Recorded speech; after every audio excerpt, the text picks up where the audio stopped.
என் மகனே மாயாண்டியே நாம் பெத்தாரு 56 66 76 76 96 106 116 தூக்கி போட்டு சங்க அறுத்தாரு. அதை செய்யா முதல்ல ஏம்மா ஏற்கனவே சங்க அறுத்த மரத்தா இருக்கு மத்தியானத்துல இருந்து இன்னொன்னு அறுக்க வேற சொல்லு. நாம் பெத்த மகனே ஏ சுடல சுடல கட்டி மகனே மாயாண்டி ஐயா சம்முன்னு வச்சிருக்கார சுடல.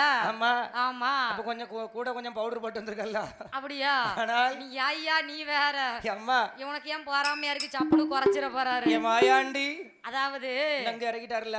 ஆமா அதானே கூட கொஞ்சம் பவுடர் போட்டா தான் இப்படி செல்லுல கேமரா எடுக்கீங்க. நான் என்ன செய்ய அதுக்கு தான் காலையில வராம நைட்டுக்கு வந்திருக்காரு. அப்படியா ரெண்டு பேரும். ஆமா அது எனக்கு தெரியாதுயா. அவங்க வாரதே எனக்கு தெரியாது. நீ வேற அவங்க 1ஆம் நம்பர். ஆமா அப்பனா இப்ப இடையில ஒரு 2ஆம் நம்பர் எனக்கு ஏன் குறைக்கீங்க 2ஆம் நம்பர் ஒன்னு வந்திருக்கு. ஆமா அவங்க கூடயே போற ஆட்கள் இல்ல. அப்படிலாம் இல்ல. ஆனா அது வந்து எல்லாருக்கும் பொதுவானவங்க. ஆண்டி மாயாண்டி சுடலை நான் அடுத்த